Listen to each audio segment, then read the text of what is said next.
आज हम आपको कोरोना काल की सबसे चौंकाने वाली तस्वीर दिखाएंगे। एक तरफ पूरा देश कोरोना से वायरस से जंग लड़ रहा है, वहीं इससे भी खतरनाक वायरस एक्टिव हो गया है। ये वायरस है लाशों से लूटपाट करने का। आपको यकीन नहीं होगा, लेकिन कुछ लोग लाशों के गहने चुरा रहे हैं और चोरी करने की खातिर खुद की जान जोखिम में डालकर क्वारंटीन सेंटर जा पहुंच रहे हैं। वो लोग इसी इंतजार में रहते हैं कि फिर किसी की मौत हो और उन्हें लाशों के गहने और बाकी सामान चुराने का मौका मिले। यकीन मानिए, इस रिपोर्ट को देखकर आप कह उठेंगे, हे भगवान, आखिर इंसान को हो क्या गया है।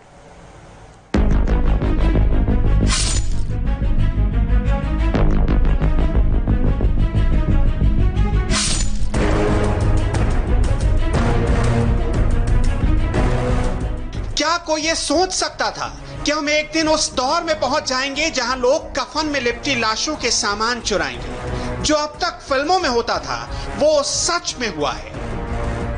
यकीन मानिए, इस चोरी के बारे में जानेंगे तो हिल जाएंगे आप। पुलिस गिरफ्त में खड़े इन दो चेहरों को ठीक ठीक पहचान लीजिए। ये कौन है, इनका जुर्म क्या है, पुलिस ने इन्हें क्यों गिरफ्तार किया? वजह जानेंगे तो इनके चेहरे से नफरत करने लगेंगे आप, गुस्से से लाल हो जाएंगे आप। पुलिस हिरासत में खड़े एक शख्स का नाम है अमित शर्मा और दूसरे का नाम है राहत भाई पटेल। ये दोनों अहमदाबाद के रहने वाले हैं। ये खुद को अहमदाबाद सिविल हॉस्पिटल के कर्मचारी बताते हैं, लेकिन इनका मुख्य पेशा है मुर्दों का सामान चोरी करना।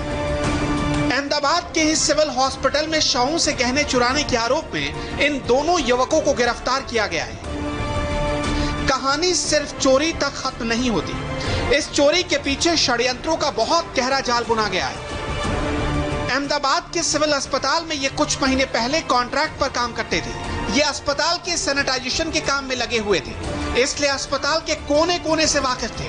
कब कहां इनके काम की कौन सी चीज मिल सकती है, इन्हें यह बखूबी पता था। अस्पताल से कुछ दिनों पहले ही इन्हें नौकरी से निकाला गया था, लेकिन इनकी हिम्मत देखिए। ये दोनों आरोपी अपनी पुरानी कॉन्ट्रैक्ट आईडी को खुद ही नया बनाकर अस्पताल के भीतर आसानी से दाखिल हो जाते थे। इनकी नजर अस्पताल में दम तोड़ने वालों पर होती थी।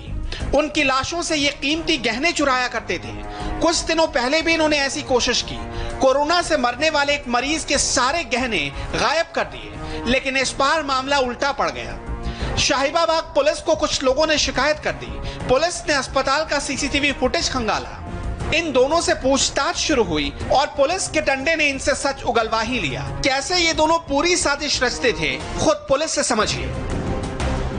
सिविल हॉस्पिटल में जो चोरी की फरियाद 3 दाखिल हुई थी, उसमें पुलिस के द्वारा 2 लोग जो हैं, जिसमें अमित भाई शर्मा और राज भाई पटेल, इनको पकड़ने में आया है।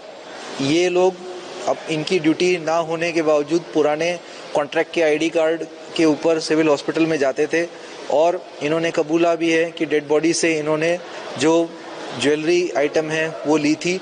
और पुलिस अब सीडीआर और इसके साथ साथ सीसीटीवी फुटेज और टेक्निकल पुरावा के द्वारा इनकी तपास कर रही है और इनकी विगतवार पूछपरछ कर रही है। चोरी की इस वारदात ने हॉस्पिटल मैनेजमेंट की भी नींद उड़ा दी है। फिलहाल पुलिस इनकी कॉल डिटेल खंगाल रही है। इनके आका कौन है, क्या ये किसी के इशारे पर काम करते थे? इस पूरे मामले में अस्पताल की भूमिका भी संदेह के घेरे में है। नैतिकता के महापतन का ये सबसे विभत्स दौर है। इंसानियत इस दौर में दम तोड़ रही है और चंद ऐसे लोगों की ही वजह से।